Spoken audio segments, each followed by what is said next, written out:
Vamos a la palabra del Señor. Le voy a invitar a que busque en su Biblia Mateo capítulo 4, versículos 12 al 17. Mateo capítulo 4, versículos 12 al 17. Y este pasaje es bien significativo porque nos habla de la residencia que elige el Señor Jesucristo para vivir.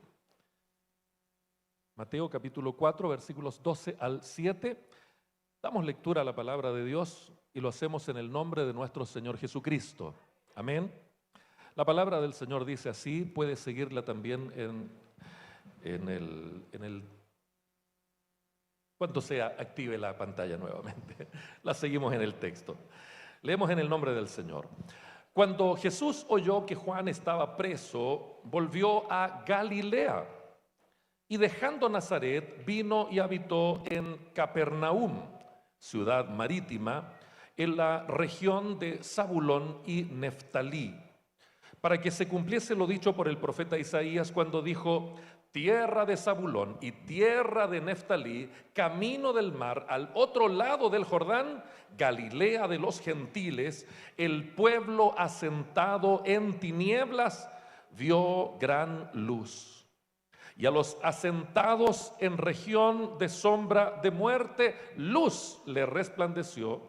Desde entonces comenzó Jesús a predicar y a decir: arrepentíos porque el reino de los cielos se ha acercado. Amén. Dios bendiga la lectura de su palabra. Varias personas que me conocen de muchos años me han hecho la misma pregunta: ¿por qué te cambiaste de iglesia? ¿Por qué te fuiste a Lo Valledor Sur? ¿Por qué tomaste una decisión tan complicada, tan difícil? Y pensando siempre en esto, la única y principal decisión que nos movilizó fue ayudar. Cuando conocí la iglesia, la primera vez que estuve acá, como miembro del directorio de nuestra corporación, varios hermanos se acercaron y me abrían su corazón y me indicaban algunas situaciones particulares y puntuales y decían: necesitamos ayuda. Yo estoy consciente de que muchas personas que necesitan ayuda ni saben que necesitan ayuda o no quieren recibir ayuda, eso es otra cosa. Pero en general, varios hermanos me decían eso, que se requería ayuda. Hicimos memoria con mi esposa y cuando nos fuimos a la iglesia en Lo Espejo, ahí en la calle Sierra, la razón por la que nos fuimos allá fue porque un par de hermanitas muy ancianas y muy aproblemadas me decían: Pastor Juanito, ayúdenos. Y como que a uno, ya.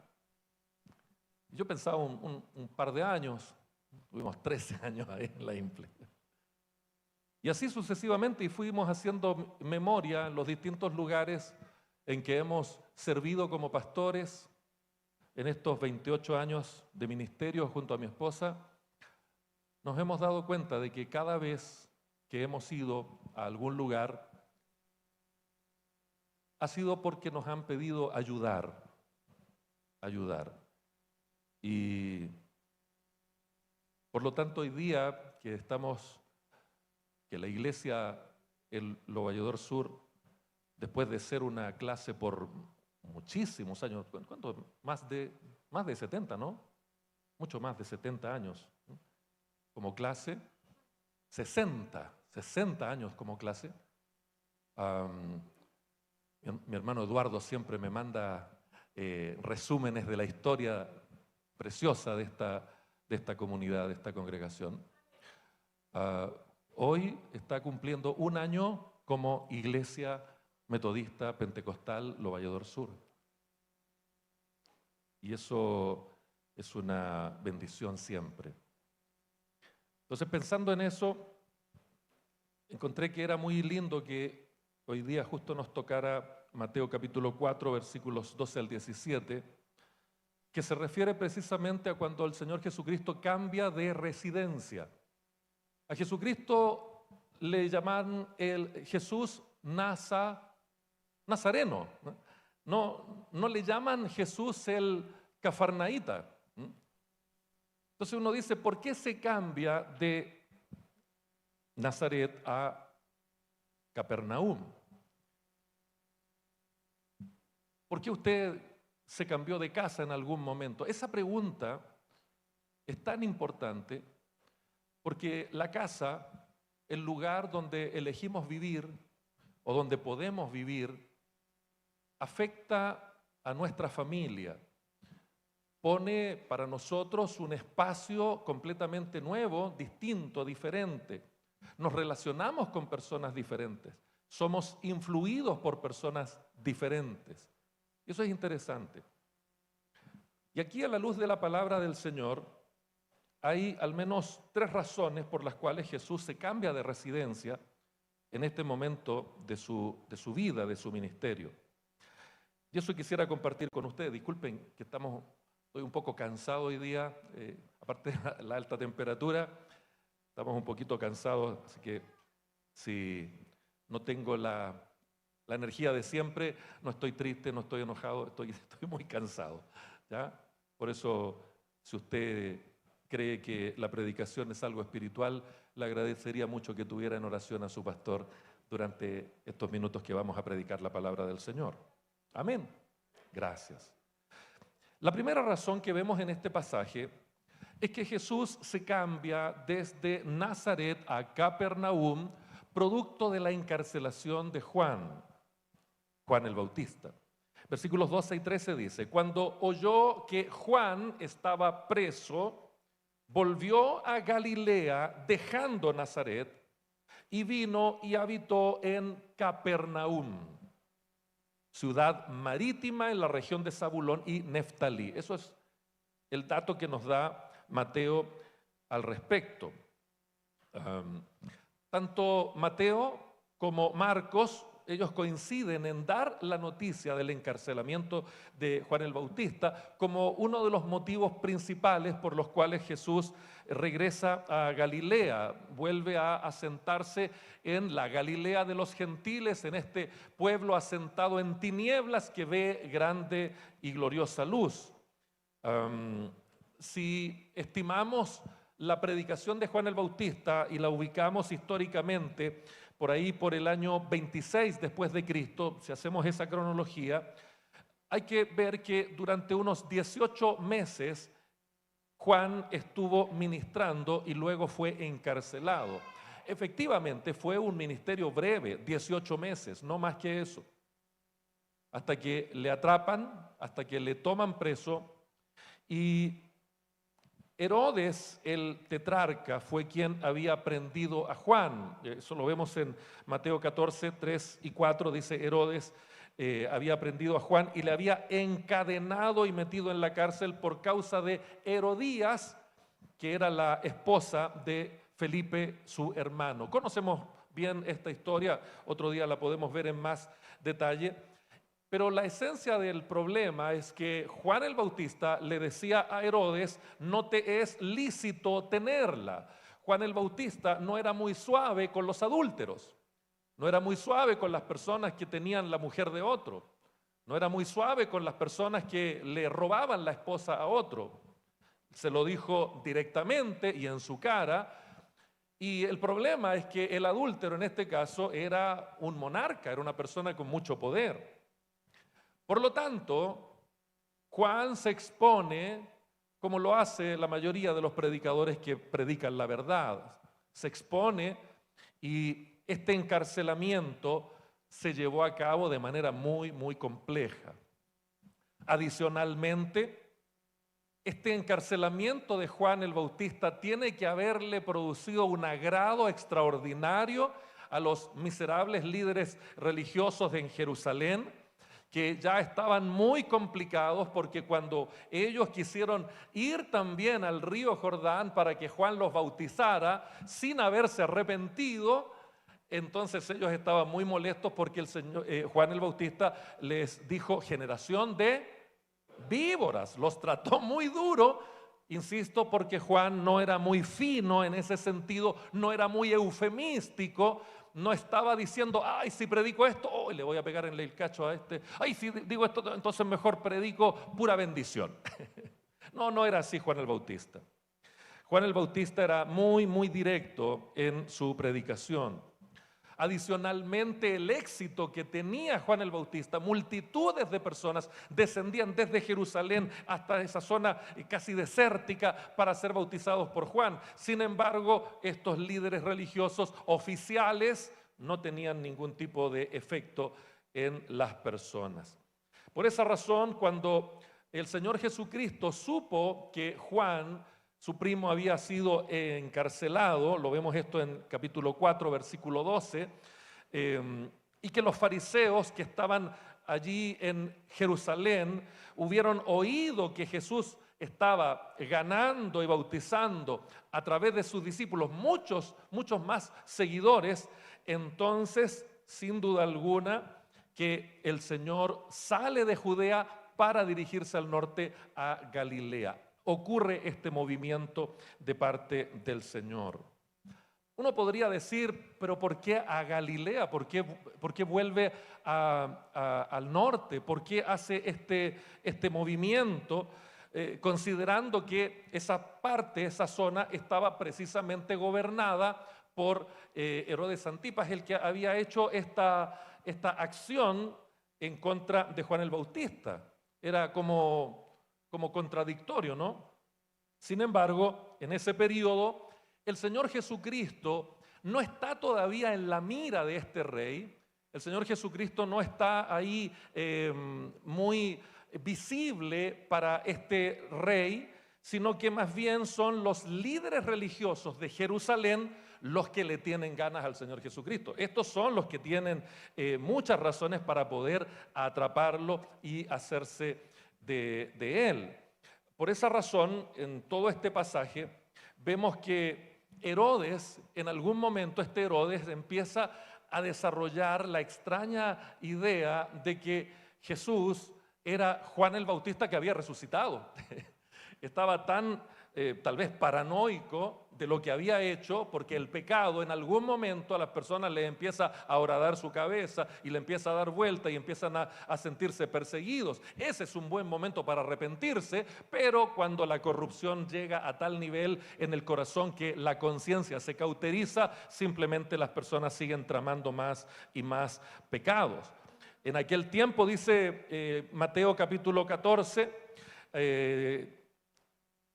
en aquel tiempo Herodes el tetrarca oyó la fama de Jesús y dijo a sus criados: este es Juan el Bautista, ha resucitado de los muertos y por eso actúan en él estos poderes. Bendito sea el Señor. ¿Notan? El miedo que tenía este rey de Jesús era que debe ser Juan el Bautista resucitado, porque su poder es extraordinario. En ese contexto es que el Señor Jesucristo opta por moverse y cambiarse de lugar. La pregunta obvia para algunos es: ¿tuvo miedo Jesús de los líderes religiosos? ¿Le tuvo miedo a Herodes? No, indudablemente que no, porque nuestro Señor va a enseñar categóricamente en su doctrina que no hay que tenerle miedo a los hombres. No importa quién sea ese hombre, no importa lo poderoso que sea, lo violento que sea, lo corrupto que sea, los recursos que tenga, la cantidad de amigotes que tenga, no hay que tenerle miedo a ningún hombre. Al único que hay que temerle es al Señor. Porque ¿qué es lo máximo que te puede hacer un hombre? Matarte. Eso es todo. Es lo más terrible, te puede matar. Pero Dios, una vez muerto, te puede meter en el infierno o te puede poner en el cielo. Dios tiene poder sobre nuestro destino eterno, el hombre no. El hombre lo máximo, lo más terrible que puede hacer es adelantarnos nuestro encuentro con el Señor. ¿Cuántos dicen gloria a Dios por eso?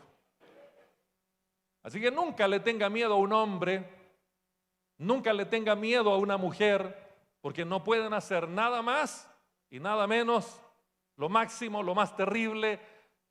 Sus capacidades solamente podrían llegar a acelerar nuestro encuentro con el Señor, pero al Señor solamente tenemos que temerle. Bendito sea el nombre del Señor para siempre. Pensando acerca de esto, de cambiarse de casa, cambiarse de lugar, ir de un lugar a otro, cambiarse de trabajo, cambiarse de empleo, o algo que se pone famoso también de repente a estas alturas del año, cambiarse de iglesia, uno de los peores ejemplos que tenemos de alguien que elige mal dónde ir, lo tenemos en Lot. ¿Recuerdan a Lot? ¿Quién era el tío de Lot? Abraham. Era de buena familia el varón. Tenía buena influencia. Era sobrino del padre de la fe, imagínense. Tenía una tremenda influencia. ¿Se ha fijado esas personas que tienen pésimo testimonio, pero viven recordándose que su abuelo, que su abuela, que su papá, que su tío, no sé quién, era un tremendo hombre de Dios? ¿Se ha fijado en esas personas? Y uno los mira y el testimonio de ellos, bueno, no basta con tener buenos familiares, no basta con tener una familia bien cristiana, es uno el que tiene que ser un buen cristiano, porque Dios no tiene nietos, Dios no tiene sobrinos, Dios no tiene tataranietos, Dios solo tiene hijos e hijas. ¿Y cuántos hijos de Dios hay acá? Amén, bendito sea el Señor. Eso es lo que tiene el Señor, hijos e hijas.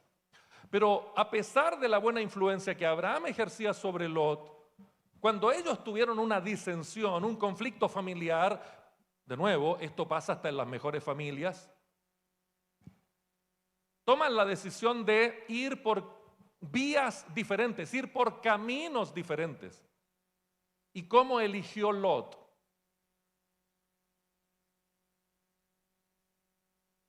Empezó a mirar, dice la palabra del Señor, no, esta llanura, no, aquí voy a estar mejor. No, aquí sí que estoy fijo, aquí la tengo, aquí la hago.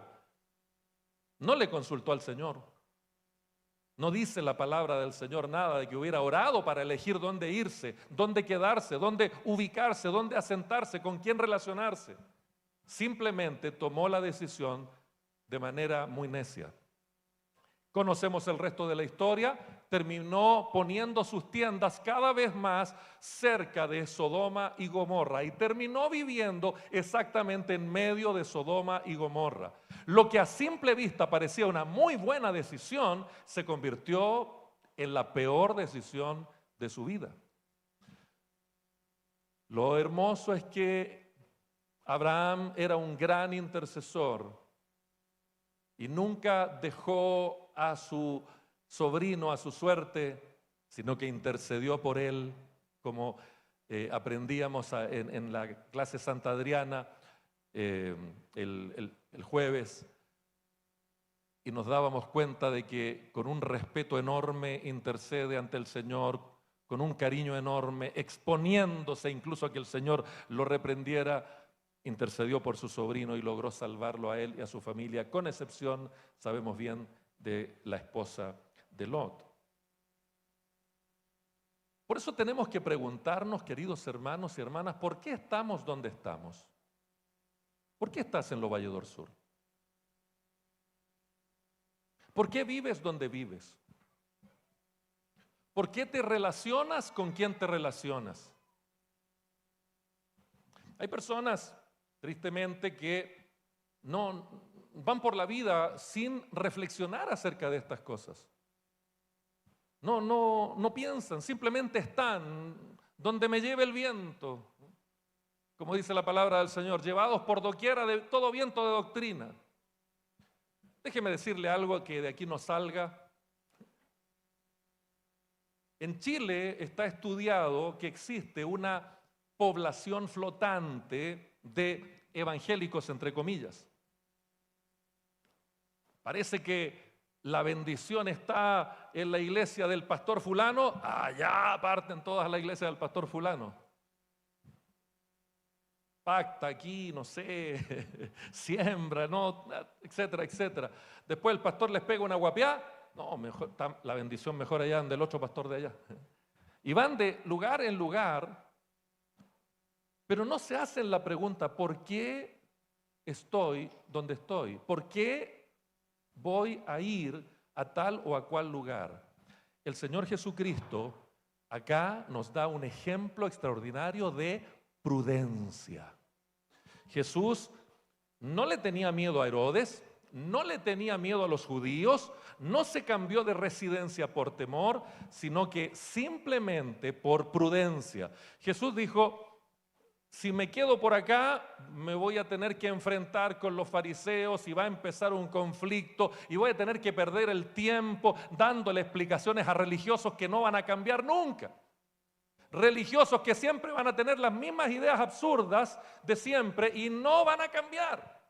Y este es el tiempo para hacer discípulos.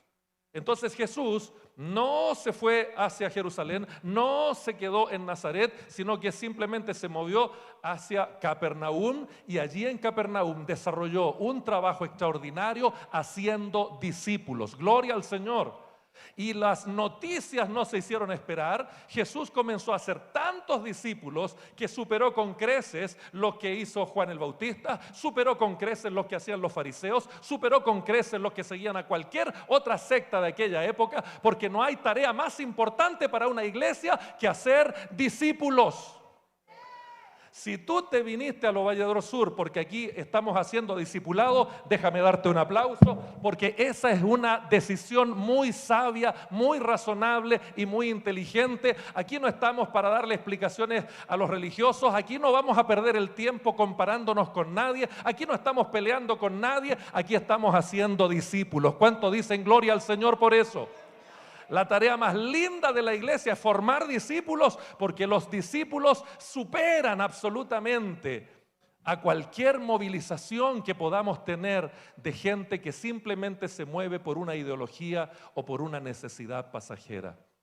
Dios nos ha dado la orden a través de su Hijo: vayan y hagan discípulos a todas las naciones. Y eso es lo que estamos tratando de hacer aquí con la gracia del Señor, con la ayuda del Señor. ¿Cuántos dicen amén a eso? Aleluya.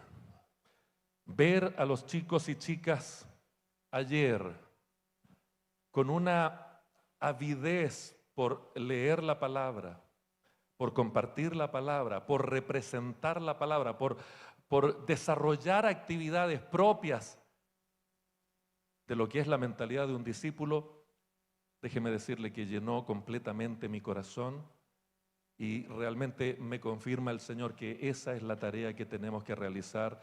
No vamos a perder el tiempo con los Herodes, no vamos a perder el tiempo con fariseos, vamos a seguir haciendo discípulos. Amén, gloria al Señor. La segunda razón por la cual nuestro rey se cambia de residencia y se va a, casi digo Los Valladolid Sur, no. Se cambia y se va a Capernaum, es debido a la profecía de Isaías. Busque usted versículos 14 al 16. Permiso. Ahí está. Dice el versículo 14, para que se cumpliese lo dicho por el profeta Isaías cuando dijo: tierra de Zabulón y tierra de Neftalí, camino del mar, al otro lado del Jordán, Galilea de los gentiles, el pueblo asentado en tinieblas vio gran luz, y a los asentados en región de sombra de muerte, luz le resplandeció. Cristo es la luz del mundo. Bendito sea el Señor para siempre. Esta es la segunda gran razón de por qué el Señor Jesucristo se mueve hacia Capernaum. El Señor obedece a razones bíblicas, a razones proféticas, a razones espirituales. No se fue por miedo, no se fue porque tenía un pitutito y allá le iba a ir mejor, no sé, iba a tener más gente que hacía muebles porque el papá era carpintero. No. Él va en obediencia a la palabra y eso es precioso. Mateo en general tiene un interés especial por Capernaum. Si usted ha leído el Evangelio completo de Mateo, se va a dar cuenta de esto. El escritor de este Evangelio, Mateo, tenía su residencia, su oficina territorial allí en Capernaum. En Mateo capítulo 9, versículo 9, si me lo comparte mi querida hermana, vamos a ver algunos datos de Mateo, de Leví, este publicano que escribe este evangelio por la inspiración del Espíritu Santo. Mateo capítulo 9, versículo 9, dice la palabra del Señor: pasando Jesús de allí, vio a un hombre llamado Mateo que estaba sentado al banco de los tributos públicos y le dijo: sígueme, y se levantó y le siguió. Esto ocurre, ¿dónde? En Capernaum. Entonces a Mateo le llama, tiene mucho interés en Capernaum, porque él vivía ahí, él conoce a Capernaum, él trabajaba allí, él tenía su oficina para recaudar tributos en Capernaum. Entonces todo lo que va a decirnos sobre Capernaum es de gran interés para Mateo. De hecho, Mateo llega a decir algo interesante, que el propio Señor Jesucristo llegó a considerar, a amar tanto Capernaum, a amar tanto ese lugar, que le llamó su propia ciudad. En 9.1, por ejemplo, en ese mismo capítulo 9.1, fíjese lo que dice allí: entonces, entrando Jesús en la barca, pasó al otro lado y vino, ¿qué dice allí? A su ciudad. Su ciudad. Es decir, el Señor Jesucristo llegó a amar tanto a Capernaum que la consideró su ciudad. ¿Y qué hacía en Capernaum? Hacía discípulos. Si hay algo que tiene lindo Lo Valledor Sur y que hizo incluso que uno de mis mejores amigos y su familia se vinieran para acá también, es que aquí se hacen discípulos. Amamos Lo Valledor Sur porque aquí hay discípulos que se están formando. Bendito sea el nombre del Señor. Así también el Señor Jesucristo consideró Capernaum como su ciudad. ¿Y cuál era su ciudad? Nació en Belén, se crió en Nazaret, pero se trasladó allí para hacer discípulos y la consideró su ciudad. Bendito sea el Señor. ¿Qué significa la palabra Capernaum, Cafarnaum? Significa la ciudad de Nahum. No hay mucha certeza si se refiere al profeta Nahum, ¿cierto? O si se refiere simplemente al nombre, porque Nahum significa compasión. Entonces, perfectamente podríamos decir que Capernaum era una ciudad de compasión, era una ciudad para hacer compasión, y realmente el Señor Jesucristo tuvo compasión de Capernaum, la persona más importante en toda la historia de la humanidad, que elija ir a vivir a una ciudad para hacer discípulos en aquel lugar, es un hecho glorioso. Por eso, querido hermano, querida hermana, cuando sentimos que el Señor está aquí, entonces tenemos que sentirnos muy felices, porque aquí la presencia del Señor se mueve para formar discípulos que le sigan a Él. Bendito sea el Señor para siempre. Estos versículos que Mateo cita del profeta Isaías son muy interesantes, son llamativos, porque señalan a Capernaum como la sede de todo lo que iba a ser el ministerio del Mesías. Dos datos solo para complementar esto. Se le llama a Capernaum la tierra de Zabulón y la tierra de Neftalí, porque precisamente todo ese territorio en el tiempo pasado se le había asignado en la distribución de las tierras en el tiempo de Josué precisamente a las dos tribus, a la tribu de Zabulón y a la tribu de Neftalí. Otro dato que nos da acá el autor es que se le llama Camino del Mar, porque se refiere a la zona del mar Mediterráneo, mientras que al otro lado estaba el Jordán.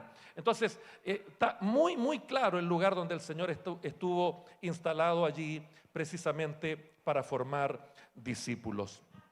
Esto, mis queridos hermanos y hermanas amadas, me hace pensar en el Salmo 37. Salmo 37, 23 y 24 dice algo interesante. Por Jehová son ordenados los pasos del hombre, y él aprueba su camino. ¿Nota eso? Cuando el hombre cayere, no quedará postrado, porque Jehová sostiene su mano. Bendito sea el nombre del Señor para siempre. La decisión del Señor Jesucristo por ir temporalmente a vivir a Capernaum no era una decisión arbitraria, era una decisión consciente, era una decisión bíblica, era una decisión profética, era una decisión importante, funcional. Estaba allí con una misión absolutamente clara. Y el Señor, sin duda alguna, aprobó su camino.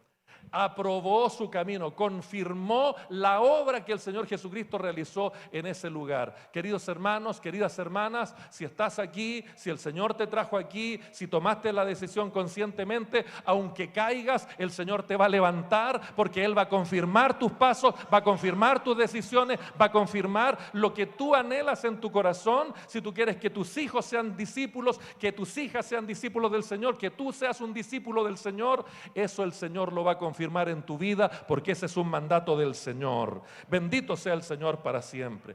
Que este sea un año para ver la confirmación del Señor. Y número 3, la tercera razón que encontramos acá para explicar por qué el Señor Jesucristo se cambió a vivir a Capernaum fue debido al comienzo de su predicación. Bellísimo es esto. Versículo 17. Entonces comenzó Jesús a predicar y a decir: arrepentíos, porque el reino de los cielos se ha acercado. Para cerrar este hermoso pasaje, vemos este versículo que es tan esperanzador. Esta expresión "desde entonces" nos da, sin duda alguna, el marco cronológico exacto para entender desde cuándo comienza el Señor Jesucristo con su ministerio de predicación. Esto ocurre exactamente después del encarcelamiento de Juan, como lo vimos ahí en el versículo 12, es decir, un año después de su bautismo. ¿Escuchó eso? Note cómo, no sé si se ha dado cuenta, pero todos estos días, desde hace un par de semanas, hemos visto varios ejemplos de personas que son llamadas por el Señor, que son capacitadas por el Señor, pero tienen que esperar un tiempo de preparación para iniciar su ministerio. ¿Lo notó? Acá nuevamente el propio Señor Jesucristo es bautizado, va al desierto, lo lleva el Espíritu al desierto, es probado, es tentado, sale victorioso, pero todavía tuvo que esperar un año completo para comenzar su ministerio de predicación acá en Capernaum. A la luz de los 4 evangelios, vemos que el Señor Jesucristo pasó la mayor parte del tiempo del primer año, después de su bautismo, en Judea, aunque realizó varios viajes a Galilea. Pero aquí comienza su ministerio de predicación en Capernaum, en cumplimiento de la profecía de Isaías. Bendito sea el Señor para siempre. Cuando dice comenzó a predicar, esa palabra en el original se refiere a la tarea de un kerux, de un heraldo. Un kerix o kerux era una persona que en nombre de un rey iba a hacer un anuncio y lo hacía a voz en cuello. Lo verbalizaba. Era un anuncio formal, un anuncio importante, un anuncio perentorio, un anuncio obligatorio que imponía ciertas acciones obligatorias. Por eso es tan interesante que la predicación del Señor Jesucristo es una predicación con un fuerte contenido profético. El mensaje del Señor es absolutamente similar al mensaje de Juan el Bautista. Juan el Bautista, ¿qué decía? Arrepiéntanse y conviértanse. ¿Y qué dice el Señor Jesús? Arrepiéntanse y conviértanse. Por lo tanto, la predicación de la palabra del Señor en Lo Vallador Sur, ¿qué tiene que ser? Arrepiéntanse y conviértanse. No hay otra manera de entrar en el reino. No hay otra manera de ser salvado. No hay otra manera de nacer de nuevo. Hay que arrepentirse, hay que convertirse. De lo contrario, vamos a seguir viviendo una vida absolutamente poco cristiana, una doble vida, una vida maquillada, pero una persona que experimenta un nuevo nacimiento es una persona que se ha arrepentido, su mente y su corazón han cambiado y hay frutos de arrepentimiento. Hay una diferencia entre el antes y el después, cuando actuaba como mundano, como perdido, como un inmoral, y ahora que está en Cristo, ahora actúa con la mente de Cristo. ¿Cuántos dicen gloria al Señor por eso? No hay otra predicación genuina. Yo sé, mis queridos hermanos, que es mucho más atractiva ese canto de sirena popularizado hoy día por la cultura postmoderna. Ese canto de sirena suavecito que se escucha en tantos lugares, en las redes sociales, en distintos lugares, en donde es pura bendición. Dios te va a bendecir. Hagáis lo que hagáis, Dios te va a bendecir igual. Pórtate como quieras porque el Señor te... Todas esas cosas que a nuestra carne nos vuelven locos, pero eso no nos hace nacer de nuevo. Eso simplemente nos aleja del reino, nos engaña. Como dice la palabra del Señor, es absurdo si consideramos que la palabra del Señor es como un espejo. Es absurdo cuando alguien va, se mira al espejo, encuentra un montón de defectos que tiene y sale perfectamente feliz de la vida y no hace absolutamente nada para cambiar eso. Sin arrepentimiento no hay transformación. Pero cuando de corazón la palabra del Señor nos confronta y en vez de enojarnos y salir a patear al predicador, dejamos que el Espíritu Santo siga trabajando en nosotros, esa transformación va a ser gloriosa. La va a notar tu familia, la va a notar en tu trabajo, la va a notar tus vecinos. Todo el mundo va a notar esa transformación y van a decir: algo le pasó al vecino, algo le pasó al vecino, algo le pasó a la vecina, algo le está pasando a sus hijos. ¿Qué pasó? El Señor Jesucristo tocó su corazón. El Señor Jesucristo cambió su vida y ahora es una nueva criatura. Ahora sí que vale la pena este vecino. ¿Cuántos dicen amén? Santo es el nombre del Señor. No es popular. No es popular, no aumentamos los followers en redes sociales, no se aumentan los likes, no se aumentan los ingresos para apoyar ese tipo de ministerios. Pero sin duda alguna que al único que importa que le agrade, a él sí le agrade. Prefiero tener millones de dedos hacia abajo aquí en la tierra, pero un solo dedo hacia arriba en el cielo para andar tranquilo y salir con la frente en alto y escuchar un día: bien, buen siervo y fiel, en lo poco fuiste fiel, sobre mucho te pondré, entra en el gozo de tu Señor. ¿Cuántos quieren estar allí ese día también? Bendito sea el nombre del Señor para siempre. Esta orden divina exige una acción perentoria. Arrepiéntanse, conviértanse, permitan al Señor transformar completamente sus corazones para ver lo que dice al final de este pasaje: la luz admirable. Este pueblo que estaba asentado en tinieblas vio gran luz. No sé cuántos cambios vayas a experimentar este año 2004 en tu familia, en tu trabajo, tal vez en tu vivienda. No sé cuántas modificaciones vayas a tener que vivir. Pero pidámosle hoy día al Señor que cada cambio que tengamos que hacer durante este año sea un cambio sabio, un cambio basado en la palabra de Dios, un cambio bíblico y un cambio que nos lleve al centro de la voluntad del Señor. Que el Señor nos permita guiar con sabiduría a nuestras familias. Que el Señor nos permita guiar con sabiduría a los que más nos aman. Que el Señor nos ayude a cuidar a los más vulnerables. Y sobre todo que el Señor nos dé una linda cosecha de discípulos y discípulas que experimenten una verdadera transformación de sus vidas. ¿Cuántos dicen amén?